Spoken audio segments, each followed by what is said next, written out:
The text arrived on December 17th at 2:14 p.m., right as I was reviewing the budget proposal for our new climate change exhibition.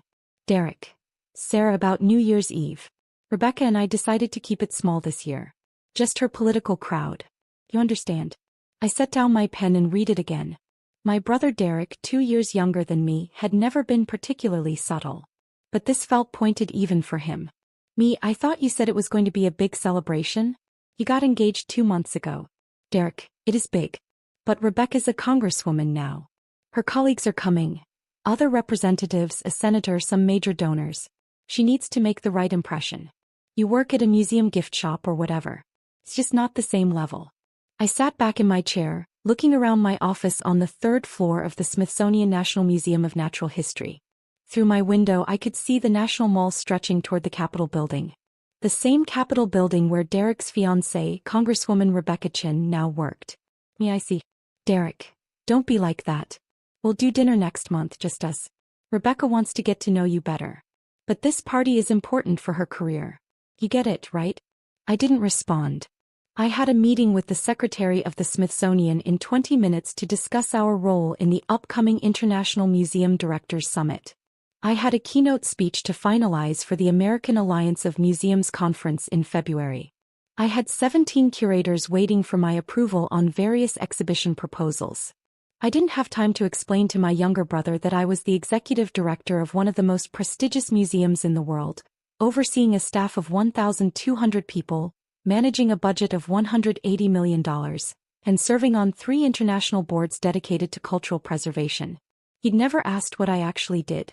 Museum work had been sufficient explanation for him since I took this position 4 years ago. My assistant Jennifer knocked and entered. Dr. Mitchell, the secretary's office, just called. They're ready for you. Thanks, Jen. I grabbed my tablet with the summit proposal and stood. Everything okay? She asked, noticing my expression. Family, I said shortly. She nodded sympathetically. Jennifer had worked with me for 3 years. She'd fielded enough calls from Derek to know the dynamic. The meeting with the secretary went well. The International Museum Directors Summit would bring 50 of the world's most influential museum leaders to Washington in January. As the host institution director, I'd be coordinating the entire event. A significant responsibility and a massive opportunity to showcase American cultural leadership. The State Department is very interested in this, Secretary Williams said, leaning back in his chair. They see it as soft diplomacy. We'll have directors from the Louvre, the British Museum, the Hermitage, the National Palace Museum in Taiwan. Congresswoman Chen's office has already reached out asking to attend the opening reception. My head snapped up. Rebecca Chen? Yes. She chairs the House Subcommittee on Arts and Culture. Wants to meet the international delegates, discuss cultural exchange programs. He smiled. I understand she's engaged to your brother. Small world. Very small, I said carefully. I'll have my office coordinate with hers. The reception is January 14th. Mark your calendar, you'll be giving remarks and introducing the keynote speaker. I nodded, my mind already racing. January 14th. 3 weeks away. I didn't tell Derek about the summit. I didn't tell him that his fiancée would be touring the museum in an official capacity, meeting with me specifically. Some small, petty part of me wanted to see how this would unfold naturally.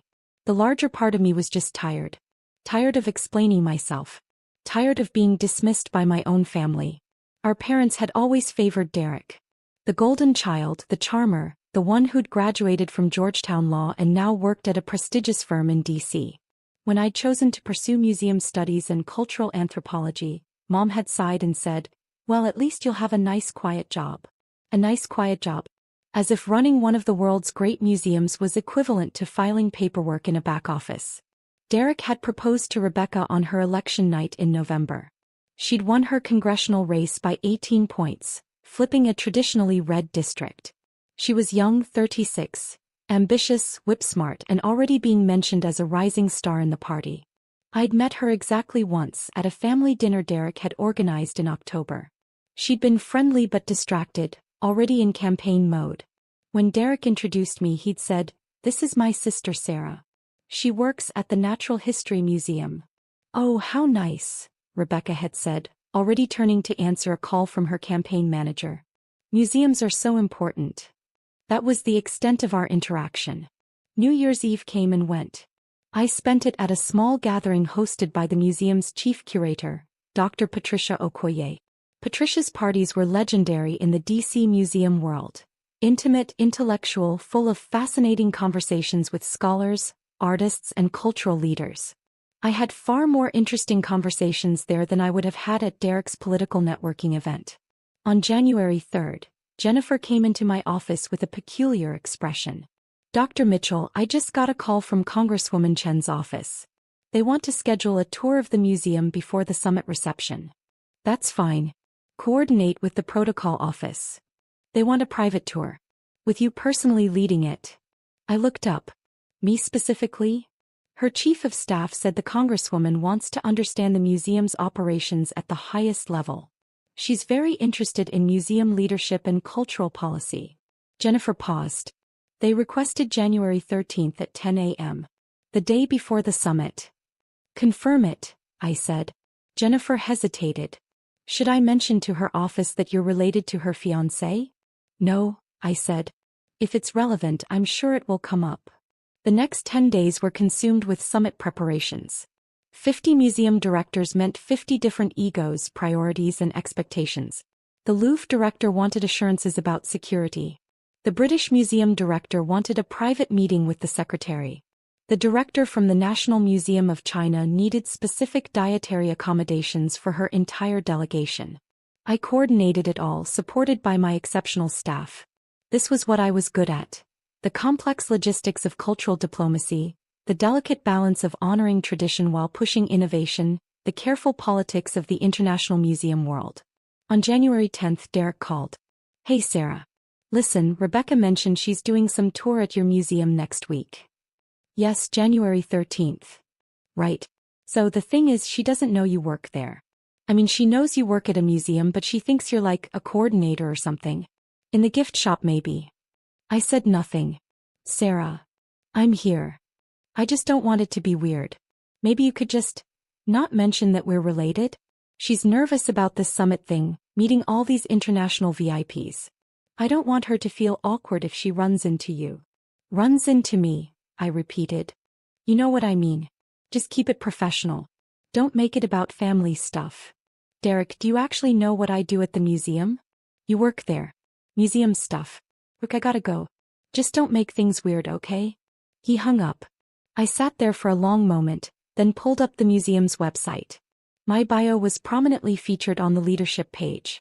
Dr. Sarah Mitchell, Executive Director Ph.D., Cultural Anthropology, Yale University former Deputy Director, Metropolitan Museum of Art Board Member, International Council of Museums Author, Cultural Preservation in the 21st Century, 2019 recipient, National Medal of Arts. There was a professional photograph of me at my desk, the museum's soaring atrium visible through the window behind me. Contact information. A detailed CV. Derek had never looked. Not once in 4 years. January 13th arrived cold and bright. I dressed carefully that morning. A tailored charcoal suit, minimal jewelry, my hair pulled back in a professional bun. I looked exactly like what I was. A senior executive in one of the world's most important cultural institutions. At 9:45 a.m. Jennifer briefed me. Congresswoman Chen's motorcade just arrived. Security is escorting her up. Her chief of staff, 2 aides and a press liaison. Press. They want photos of her with the international flags in the main hall. Good optics for her arts and culture subcommittee work. Of course. This was as much about her political profile as genuine interest in museums. At 9:58 a.m. my desk phone rang. Security. Dr. Mitchell, Congresswoman Chen's party is in the main lobby. Ready for you. I'll be right down. I took the elevator to the ground floor. The museum wasn't open to the public yet. We had an hour before the doors opened. The vast main hall was empty except for the security detail, Rebecca Chen and her staff. Rebecca looked polished and professional in a navy dress and blazer. She was speaking with her press liaison, gesturing toward the soaring architecture, clearly planning her photo angles. I approached quietly. Her chief of staff, a sharp-eyed man in his 40s, noticed me first. Dr. Mitchell, he said, extending his hand. Tom Bradford, Congresswoman Chen's chief of staff. Thank you for accommodating this tour. Of course. I shook his hand, then turned to Rebecca. Congresswoman Chen, welcome to the Smithsonian National Museum of Natural History. I'm Dr. Sarah Mitchell, Executive Director. Rebecca turned, her political smile in place. Dr. Mitchell, thank you so much for... She stopped. Her smile froze. Her eyes widened slightly. Mitchell, she said. Sarah Mitchell? Yes. As in, Derek's sister Sarah Mitchell? Yes. The silence that followed was profound. Tom Bradford looked confused. The aides exchanged glances. The press liaison kept her camera ready, uncertain whether to photograph this moment. I didn't realize.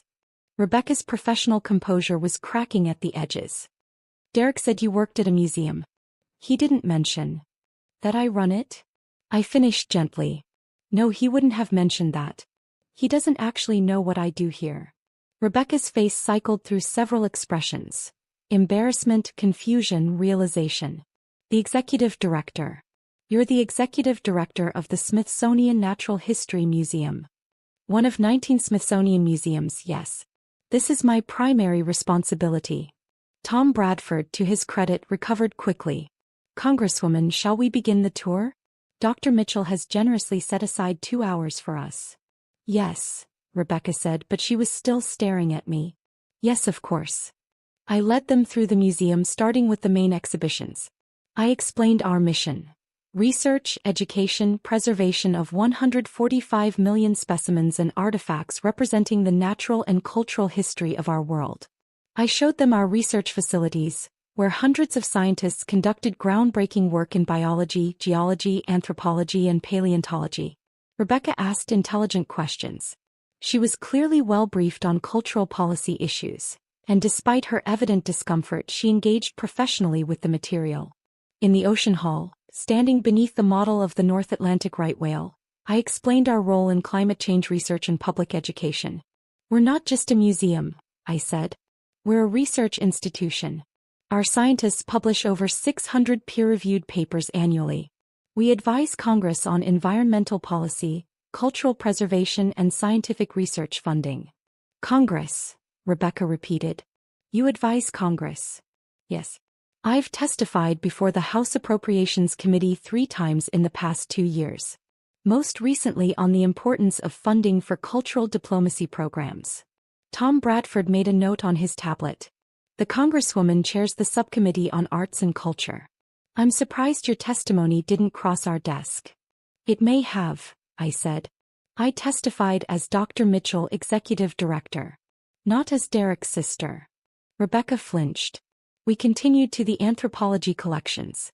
I showed them artifacts from every continent, explained our repatriation programs for indigenous cultural objects, discussed the ethical complexities of museum collections built during colonial periods. These are conversations the museum world is grappling with globally, I said. Which is why the International Museum Directors Summit is so important. We need to coordinate our approaches to decolonization, climate change, digital access, and cultural preservation. The summit, Rebecca said. That's tomorrow night. Yes. The opening reception is at the National Gallery, but we're hosting several working sessions here over the following 3 days. 50 directors from 32 countries. And you're coordinating this? I'm the host director, yes. I'll be giving opening remarks and moderating 2 of the panel discussions. We walked through the Butterfly Pavilion, the Hall of Fossils, the Human Origins exhibit.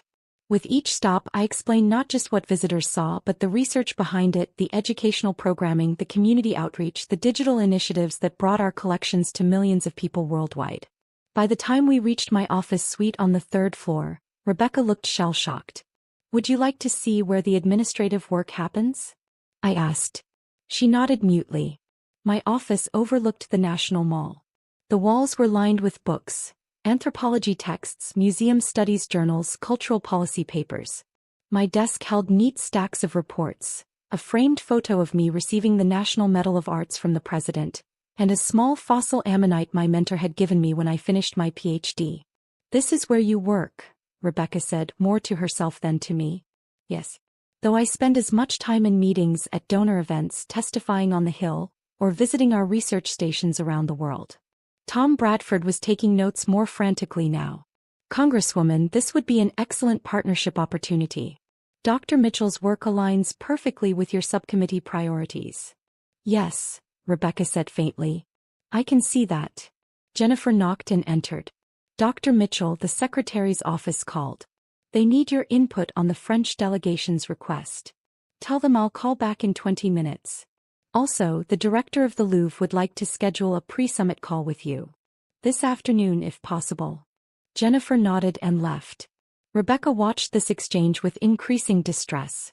The director of the Louvre, she repeated. You're coordinating with the director of the Louvre. Among others. The British Museum, the Hermitage, the Prado. It's part of the job.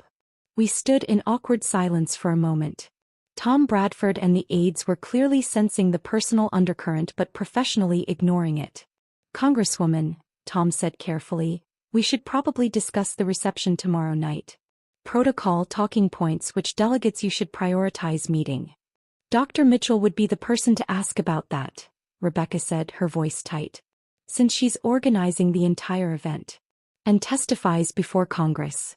And runs a museum with 1,200 employees and a $180 million budget. And advises on cultural policy. And receives medals from the president. Rebecca, I said quietly. She looked at me and for the first time, I saw genuine distress beneath the professional facade. Could we have a moment? She asked Tom. Alone. Tom and the aides excused themselves. When the door closed, Rebecca sat down heavily in one of my office chairs. Derek told me you worked in a gift shop, she said. Derek doesn't know what I do. He's never asked. But you never corrected him. You never told him. He never gave me the opportunity. Every time we talk it's about him.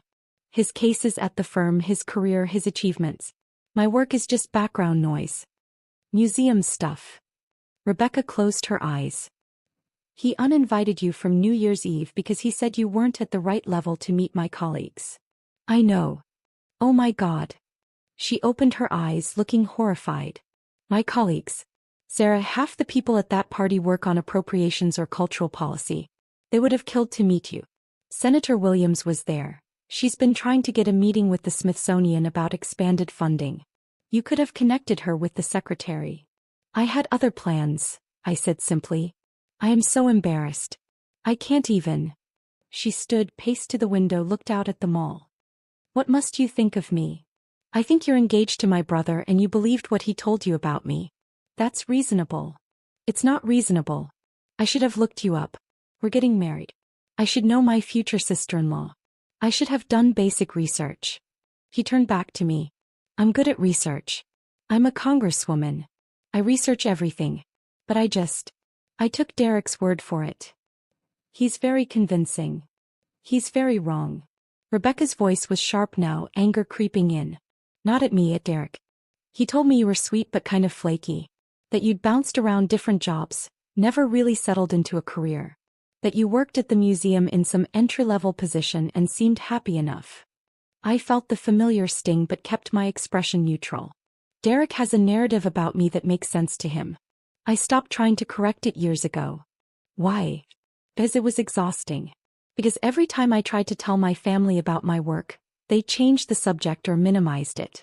When I became deputy director at the Met, my mother said, "That's nice, dear, but when are you going to settle down and have children?"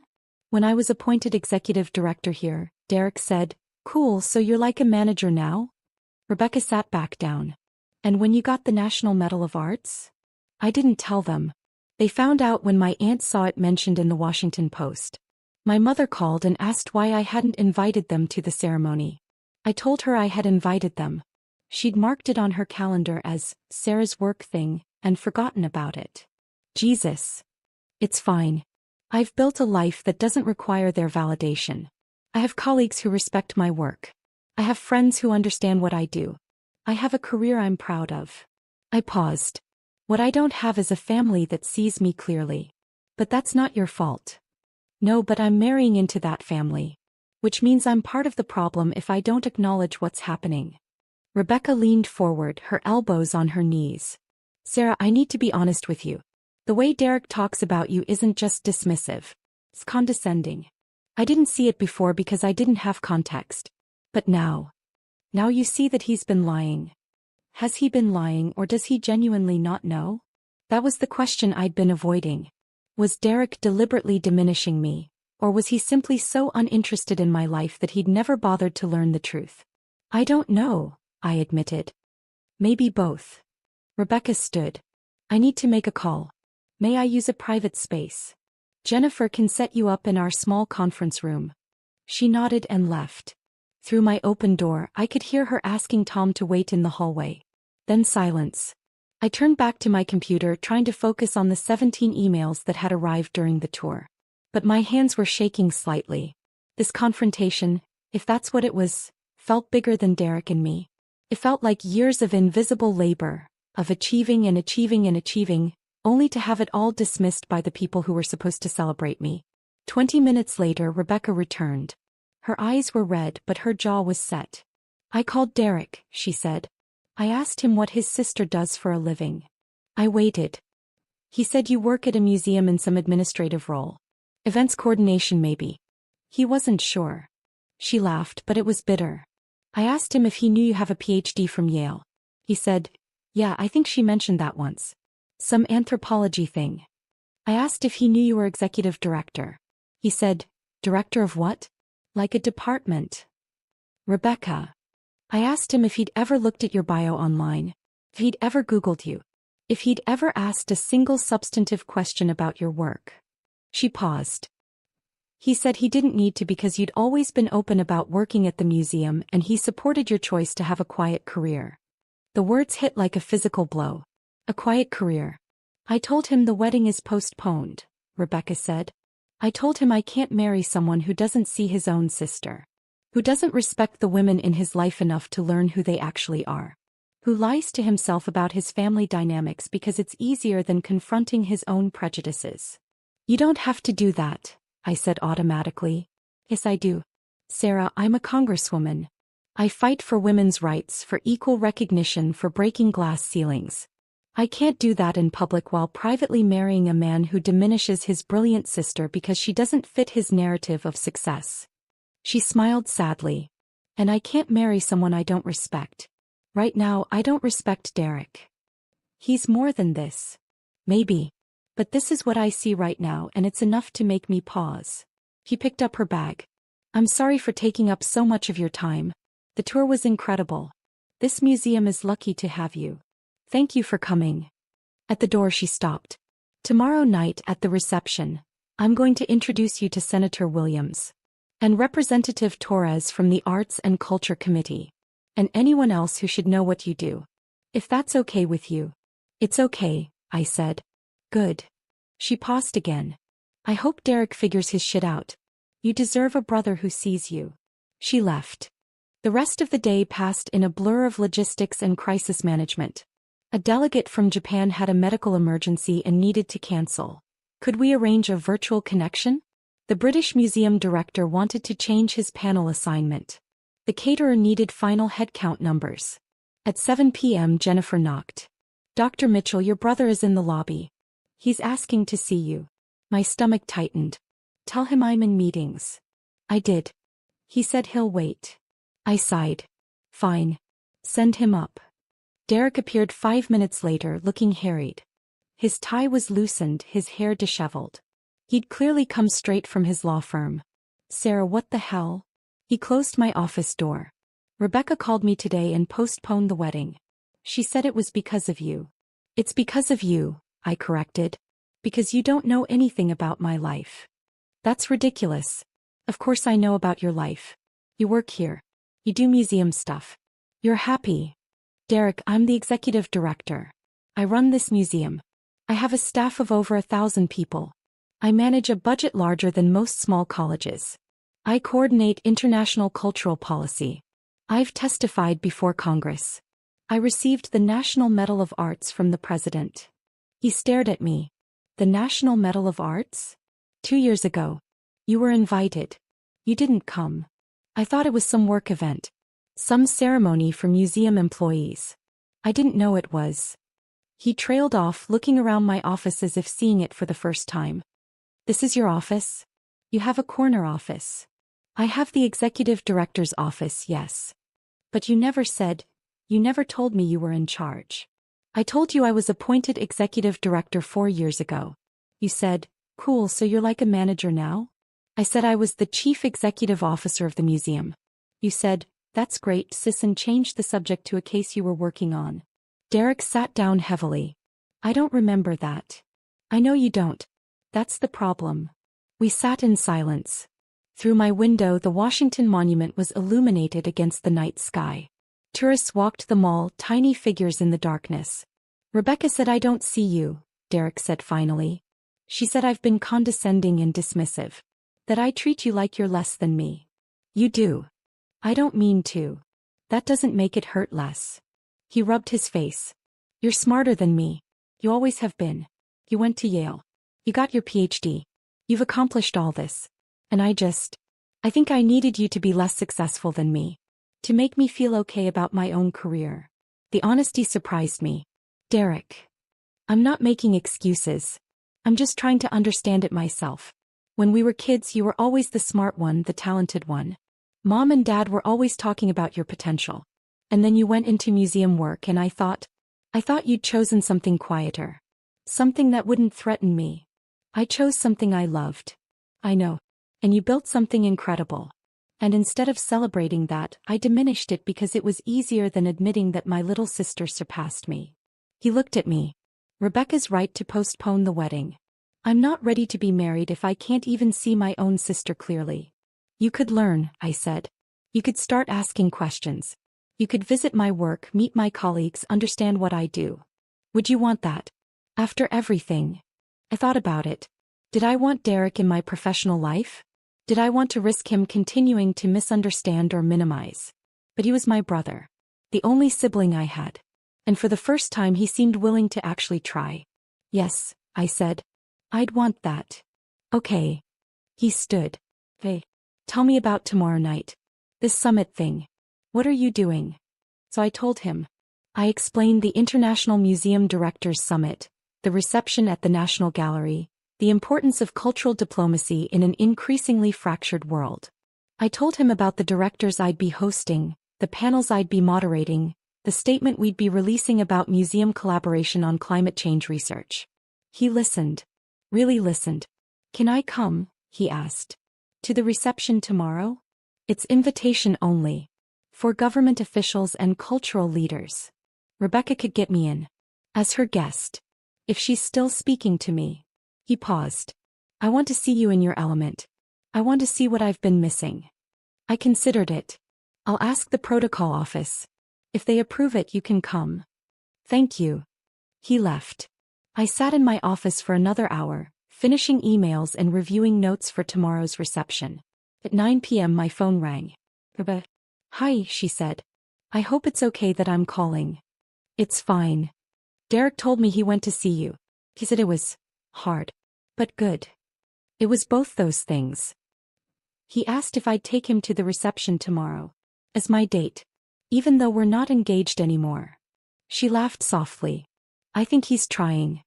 He is. Whether it lasts is another question. True. But I told him I'd take him. On one condition: he has to read your entire bio online. Every publication, every project, every award. He has to actually know who you are before he walks into that event. Did he agree? He's reading right now. He called me 20 minutes ago to ask if you'd really testified before Congress. I told him to keep reading. I smiled despite myself. Thank you, Rebecca. For pushing him. Thank you for not hating me. I walked into your museum thinking I was doing you a favor by acknowledging your workplace. I'm mortified. You didn't know. Now you do. Tao I do, she agreed. See you tomorrow night, Dr. Mitchell. The International Museum Directors Summit reception was held at the National Gallery of Art, in the West Building's soaring rotunda. 200 guests, museum directors, cultural ministers, congressional representatives, ambassadors, arts leaders. The cream of the international cultural world, gathered in one of America's most beautiful spaces. I arrived early wearing a floor-length midnight blue gown that I'd purchased specifically for this event. My role tonight was both professional and diplomatic. Welcoming guests, making introductions, ensuring that the right people connected with each other. The French delegation arrived first. The Louvre director, Martine Laurent, greeted me warmly. We'd worked together on a joint exhibition 3 years ago. "Sarah, the museum looks magnifique," she said, kissing both my cheeks. "This summit is already a triumph. Wait until you see the panel discussions. We have some fascinating provocations planned." She laughed. "I look forward to it." The other directors filtered in. Britain, Russia, China, Japan, Germany, Spain, Brazil, South Africa. Each one a leader in their field, each one responsible for preserving and presenting humanity's cultural heritage. And I was hosting them, coordinating them, leading them. At 7 p.m. Rebecca arrived with Derek. She wore a red dress that perfectly balanced professional and elegant. Derek wore a tuxedo and looked nervous. They approached me during a brief lull in greetings. "Dr. Mitchell," Rebecca said formally, then smiled. "You look incredible." "Thank you, Congresswoman. You both look wonderful." Derek stood there, staring at me as if seeing a stranger. "Sarah, I read everything. Your bio, your publications, the articles about the Met appointment, the National Medal ceremony. I spent 4 hours reading about your career. And I'm an idiot. A complete idiot. All this time I thought I was the successful one in the family. I thought I was the one making important contributions. But you've been changing the world while I've been billing hours. Derek, your work matters too. Does it? I help corporations negotiate contracts. You preserve human history and advance cultural understanding between nations." He gestured around the rotunda. "These people are here because you organize this. Because they respect you. Because you're a leader in your field." The secretary of the Smithsonian approached before I could respond. "Dr. Mitchell, we're ready to begin. Could you take your place?" "Of course." I turned to Derek and Rebecca. "Enjoy the evening. We'll talk later." I walked to the small stage at the front of the rotunda. A microphone stood ready. 200 faces turned toward me expectantly. I took a breath and began. "Good evening and welcome to the opening reception of the International Museum Directors Summit. I'm Dr. Sarah Mitchell, Executive Director of the Smithsonian National Museum of Natural History, and it's my profound honor to welcome you to Washington, D.C. I spoke for 8 minutes. I talked about the importance of museums in a changing world, about our responsibility to preserve the past while remaining relevant to the present, about the need for international collaboration on issues like repatriation, digital access, and climate change. I introduced the keynote speaker, the Director General of UNESCO, and stepped aside. For the next 2 hours I worked the room. I introduced the Japanese delegation to potential American donors. I connected the British Museum Director with congressional representatives interested in cultural funding. I facilitated a conversation between Russian and Ukrainian museum directors who needed to coordinate on a traveling exhibition despite their country's political tensions. This was what I did. This was who I was. At one point I saw Rebecca introducing Derek to Senator Williams. Derek looked overwhelmed but engaged. He was asking questions, actually listening to the answers. Near the end of the evening, Martine Laurent found me again. "Sarah, the European directors have been discussing something. We'd like to propose that next year's summit be a rotating event. And we'd like you to chair the organizing committee. Would you consider it?" Chair the organizing committee. It would mean coordinating with museums on 6 continents, managing a multi-year planning process, becoming the de facto leader of international museum collaboration. "I'd be honored," I said. After the reception, Derek and Rebecca waited for me in the lobby. "That was incredible," Derek said. "Watching you work, seeing how everyone respects you, how you commanded that room. I've never seen you like that." "That's because you've never looked." "I know. But I'm looking now." He paused. "Can we start over? Can I learn who you actually are?" I thought about it. About years of being dismissed, minimized, ignored. About the hurt that had accumulated like sediment, layer upon layer. But also about tonight. About Derek reading 4 hours of material about my life.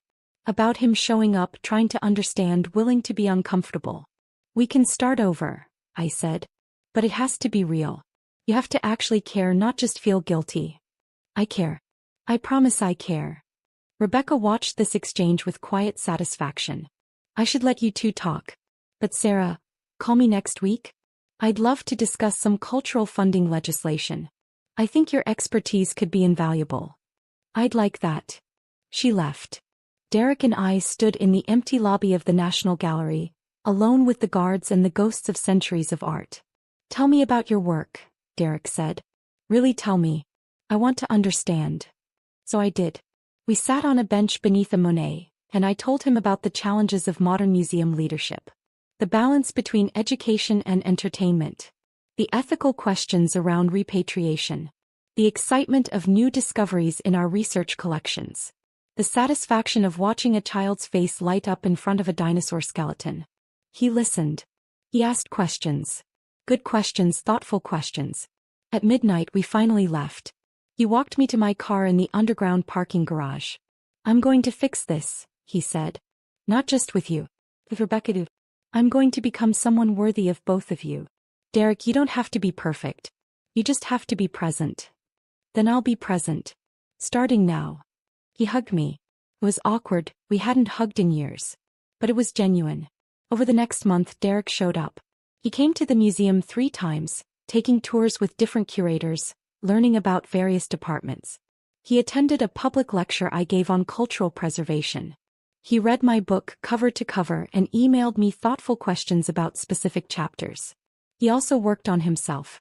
He started therapy addressing why he'd needed to diminish me. He had hard conversations with our parents about family dynamics and favoritism. Rebecca agreed to restart their relationship slowly. They had dinner once a week, no more. She made clear that her career was as important as his, that partnership meant equal respect, that she wouldn't tolerate being treated as less than. And Derek listened. He changed. It wasn't perfect or linear, but it was real. 3 months after the summit, Derek called me on a Saturday afternoon. Sarah, I just got off the phone with Mom. I told her about your work. Really told her. About the summit, about the UNESCO position, about everything. How did that go? She was shocked.